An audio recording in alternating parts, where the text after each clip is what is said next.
Alrighty, good afternoon, good morning, good evening to the people of YouTube.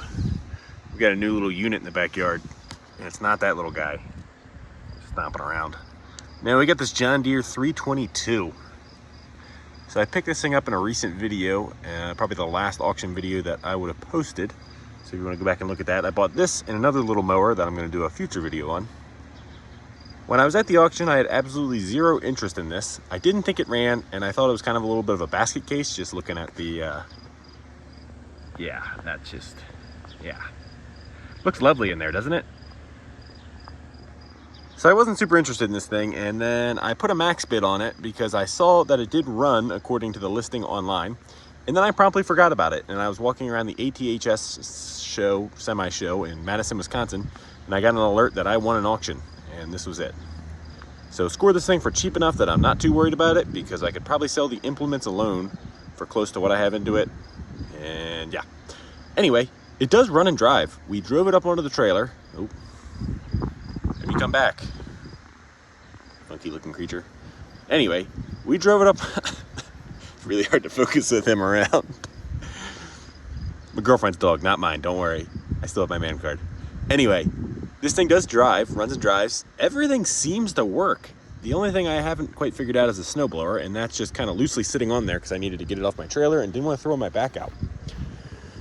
So this should be like a late 80s, early 90s tractor.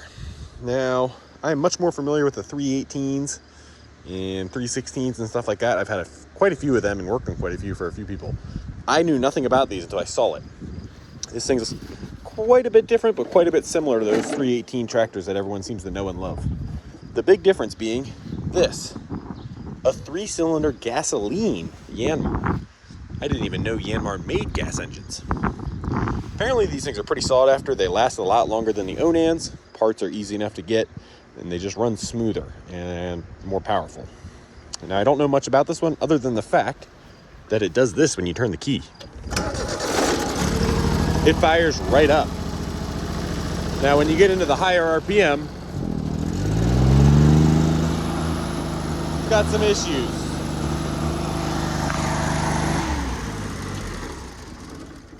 Now, I do not want to run it much longer than that right now because it is double full of what it should be oil-wise. So the oil is double full, like I mentioned, and it smells like gas. Here, take a little sniff. You can see the bubbles in it. So, between how it runs and that sign, I'm guessing we have a bad float, maybe some other carburetor issues. Kind of a funky looking carburetor. Looks almost like something you'd see on a 6-cylinder, like a GMC 250 or something like that. Anyway, 3-cylinder gas Yanmar, water cooled, the other big difference. The damn dogs, they're just stealing the show today. Piggy's going crazy about something. Let me go see what's going on. Okay, I got Piggy all situated. She was barking at some kids doing scooter tricks out front. Anyway, like I said, water cooled. It is a hydrostat.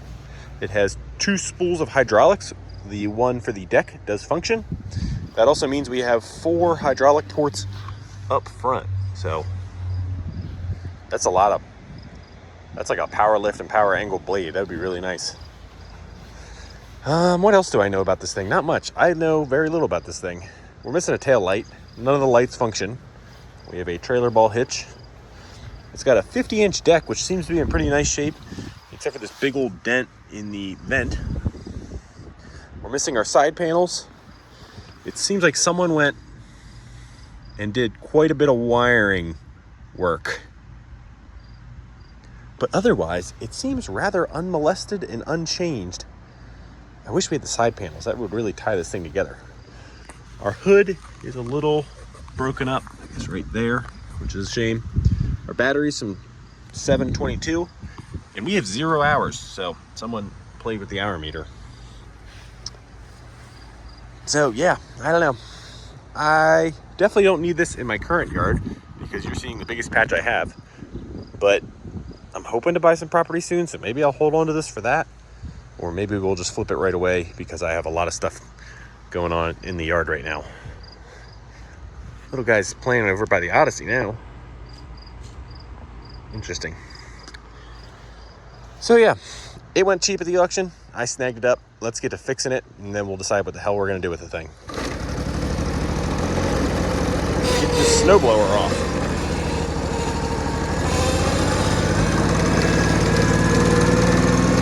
It's definitely running like it's extremely rich, I think. This is going to be really tough to do one-handed with the hand controls.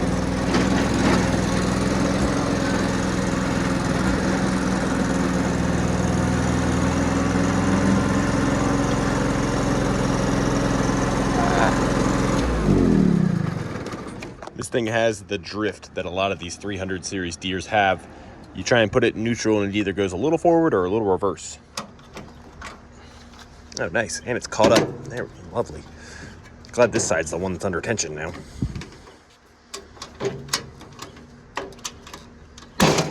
There we go. Yeah, so the top pins here would not go back into that hole. A little odd.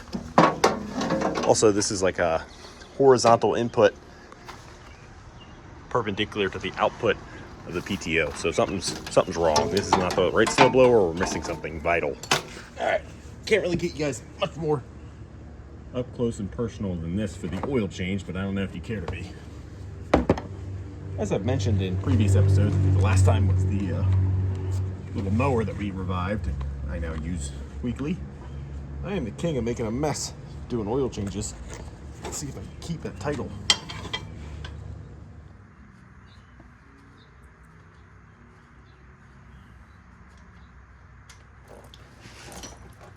Oh yeah, that's got fuel in it for sure. That flies out of there. And I made a huge mess. I get to keep my title for another year.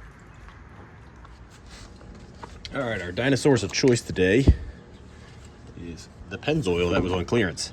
High mileage 1030. Should be just fine for this little gas engine. And we're only gonna run it in there temporarily to flush out all the gas, because I don't have a filter anyway today, so I'm gonna change it as soon as I get a filter and put the right stuff in it. So this is basically just cleansing the gas out of there. Or so I'll say, and then I'll forget about it and it'll stay in there for 10, 15 years. Right on the money. We're gonna monitor that closely after we clean this carburetor and see if our increased oil manufacturing goes away. I'm really hoping it's a stuck float, not a head gasket. There's the radiator issue or something. All right, with our, bumped into you guys. With our oil crisis cleaned up, let's pop this carburetor off here and see what's going on in the fuel department.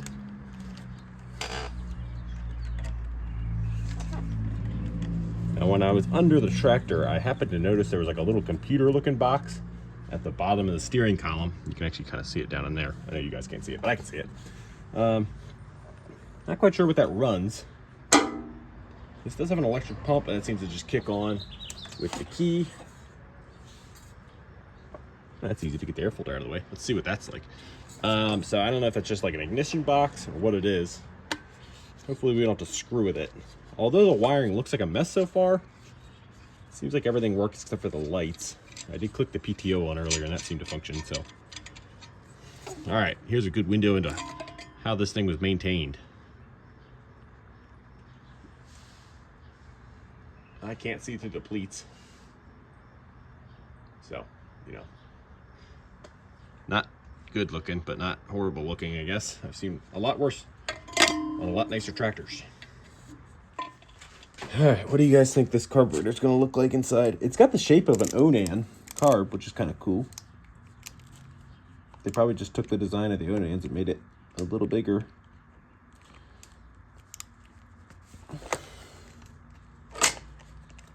Does have an anti-fueling solenoid, or whatever you call those guys, the anti-dieseling.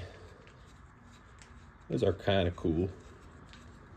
They're a pain when they get stuck shut like they did on my Gale skid steer. That was the main issue. We couldn't get that thing running at first. All right, the big reveal. Nothing too bad yet. Doesn't really look bad at all. Let me grab some gloves before I smell like fuel for the rest of the night. All right, so there is some garbage in the bottom of this thing, so that's a good sign. Well, not a good sign, but a good sign that we could actually gonna fix something with cleaning this thing. Let me go dump this in the fire pit. All right, now you're looking right down in there. Ugh. Look at this schmuke in there. Yeah, we gotta clean this thing all the way. All right, got the carburetor pulled the rest of the part, and we sunk it in with the fishies over there. We'll leave it for about 20 minutes. And while we do that, I want to do some other poking around on this tractor. So I'm going to go ahead and pull the 3 spark plugs out. I want to see what they look like and see if we have an even burn on each cylinder. I got a hunch it might not be running on all 3 cylinders all the time right now.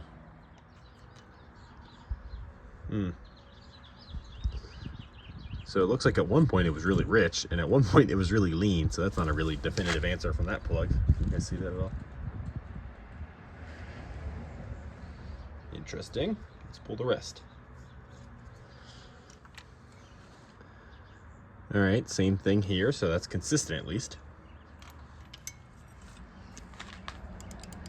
This one is not like the others. This one doesn't look like it was burning much at all, does it? That's sort of what I was thinking. All right, I cleaned up our cleaned up our spark plugs with my spark plug sandblaster my mom got me for Christmas. Thanks, Mom. So we'll drop these back in, and then when we get the carburetor back on, we can see what's going on tuning wise and which cylinders are burning and which ones aren't. All right, we got our carb out after about a 20-minute dip in the pool. Looks a lot better. You guys can't really see, but all the chunkies and gunkies are out of the bottom. Just a little bit of rust stain, and I don't know any good way to get that out of there. Maybe an ultrasonic cleaner would do it, but I don't know. So let me know down below if you have any good tips for getting like that old rust color out of there. I can't get a brush down in there to scrape it out, so I'm just going to let it be because we got the chunks out. So I'm going to throw this thing together, and we'll plop it on the tractor, hopefully just before it gets pitch black dark outside and you guys can't see anything.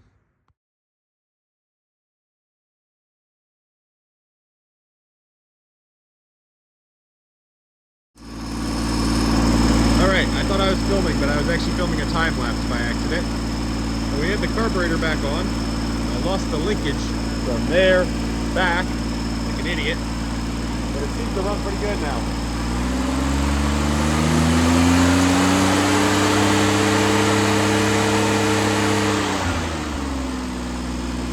Of course, the governor's bypass right now like this, but I want to buy a new linkage or make one. I'm gonna call it a night. Good first night with this thing. We got it kind of dialed in running wise. Want to see what kind of other issues we have coming up. All right, it's the next day, and since I lost that piece, I decided I'd go ahead and rig up a piece out of 1/8" stainless steel TIG wire, and then we have a temporary spring up here to the engine mount. Let's go ahead and see if that works so we can drive it around a little bit.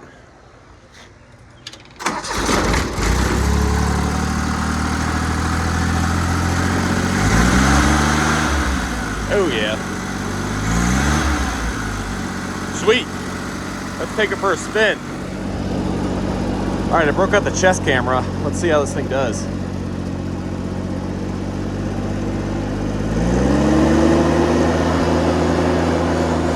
Sounds a lot better.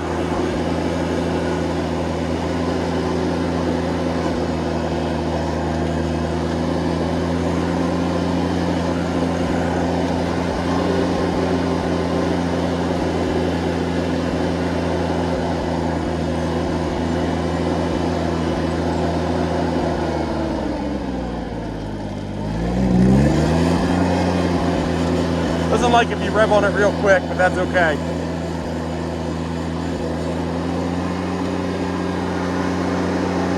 See if the PTO comes on.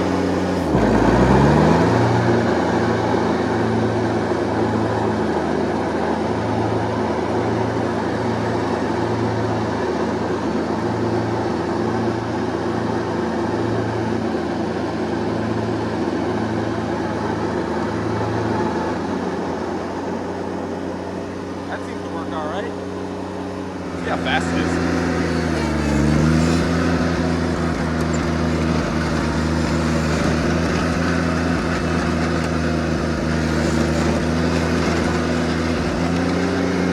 That thing moves along plenty fast.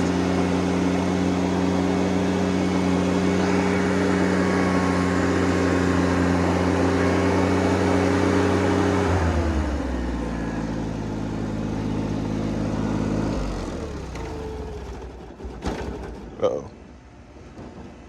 Our fuel shutoff must not work. Tried to diesel a little bit. Well, I'm pretty excited. This thing seems to run really pretty good with only a minor carb clean and a change of, well, not even a change, just a clean up of the plugs. I did find the linkage I need for the carburetor. That should be here within a week. So we can get that put on, eliminate that issue for that top end surging. Also go ahead and order a full service kit for it. And I guess we'll mow my lawn with it once just to see if we can weed out any other problems, because I can imagine there's got to be more. I don't think someone sent this thing to the auction just because of a, surging issue or a crappy running issue just because of a dirty carburetor. I don't know. Maybe. I mean, it still looks like hell. There's more rust than there is paint. And that grill's pretty stoved in, but I will not complain one bit about what I paid for this thing for having a running, operating tractor in less than an afternoon at work. Sweet.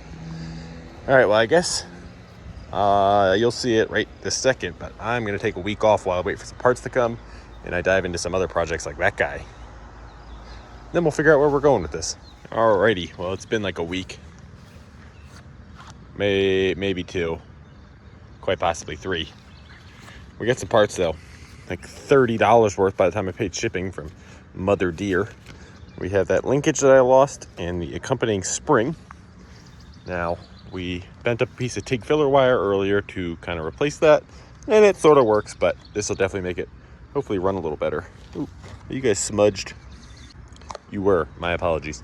So we're gonna go ahead and get this popped on, and I got an oil filter so we can do a proper oil change, and that is good because I need to go ahead and use this thing to mow my lawn because it's been 2 weeks since I mowed my lawn, and this is too tall for the real mower to do a good job. So we're gonna see if the old 322 can mow this pretty small yard for 322 standards, but we'll make sure it makes through a full day of mowing and see what else this little thing needs.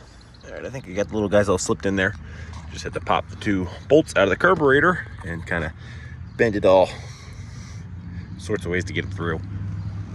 Yeah, learn my lesson. Keep the throttle linkage. Don't lose that, because that was a $30 lesson.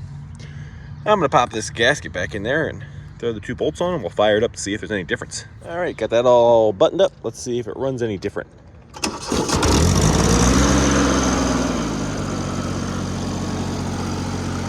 So the only issues I was really having was at high RPMs. It would kind of break up on me. So we'll let it warm up, and then we'll take it for a spin, check it, see if it runs better, and heat up the oil. Oh, it's creeping on me. Oh, don't run into the bitty Jeep. Stop. Stop. Okay, you kind of got to pick your poison. Do you want it to creep forward or backwards? See you later, little buddy. Anyway, we're gonna let it warm up and we'll take it for a spin, see if it runs good. Well, it's creeped halfway across the yard, so it must be warmed up enough. That's a lot smoother. A little breaking up, but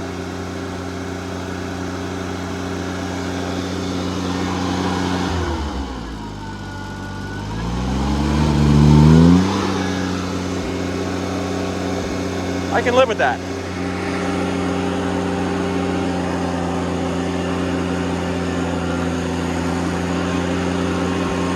Yeah, it seems a lot smoother than I remember. Still stumbles a little bit. I'm sure a fuel filter wouldn't hurt. All right, so we're actually gonna do something I've never done before, and that is just change a filter.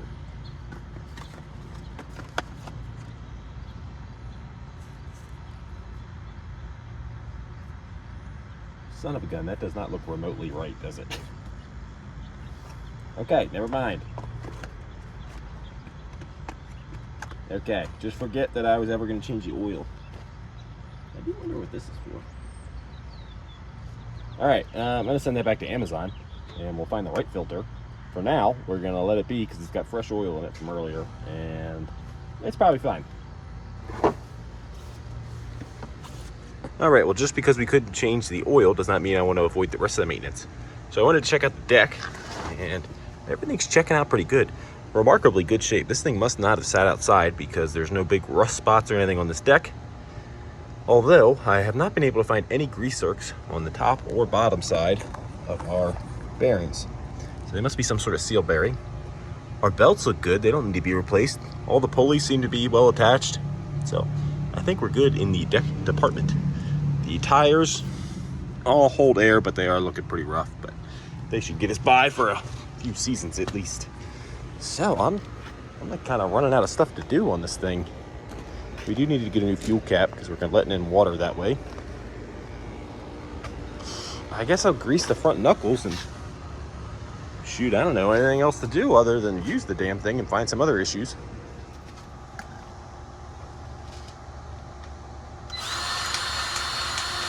I love this Milwaukee grease gun.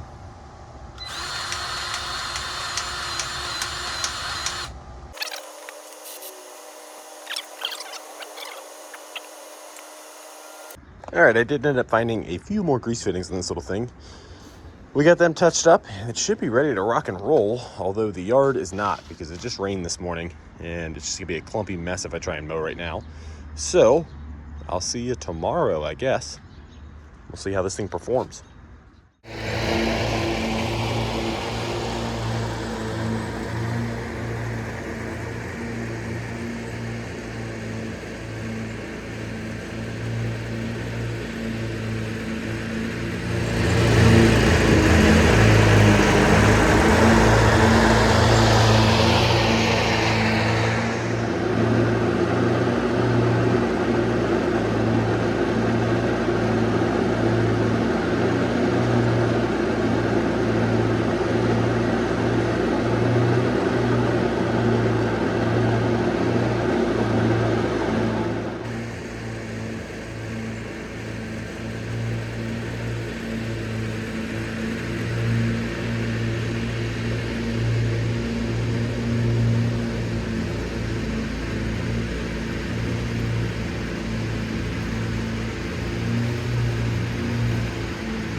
So it was right about now my drone decided it didn't want to watch me mow the lawn anymore and decided to take off back for its home base.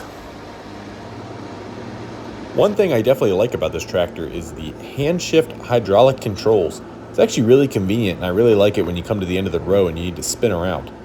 Not quite as convenient as a zero-turn lawnmower, but definitely more convenient than a 1950s National reel mower.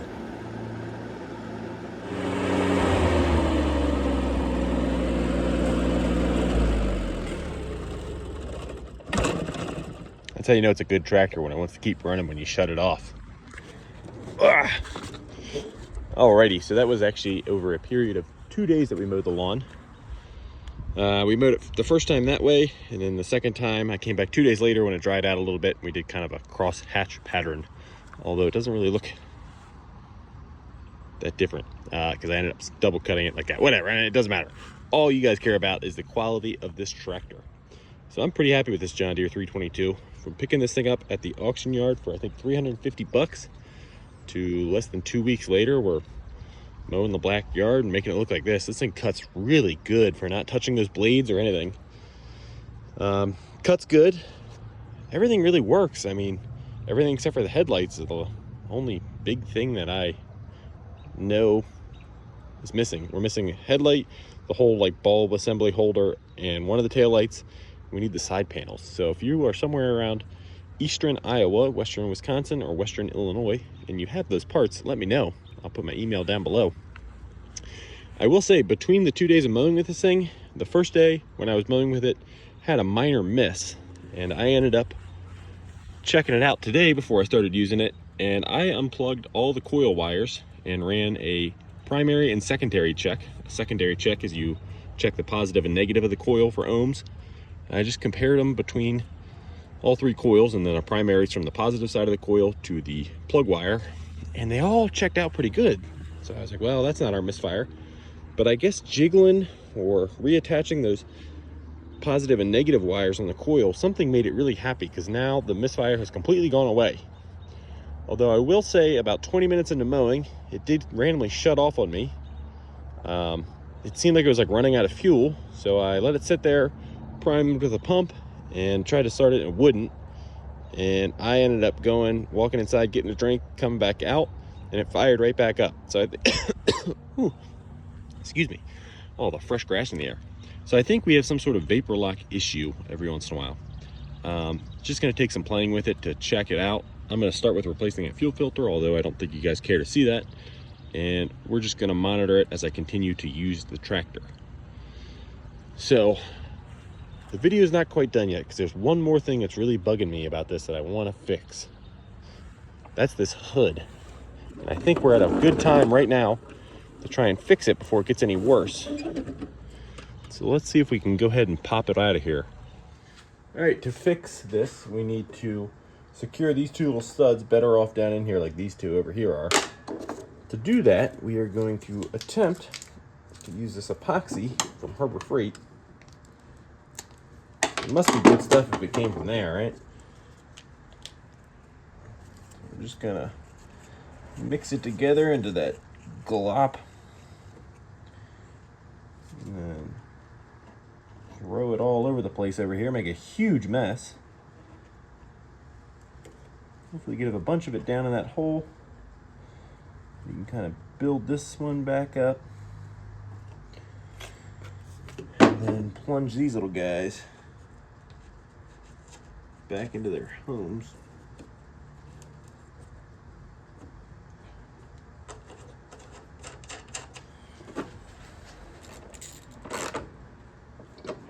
Bingo.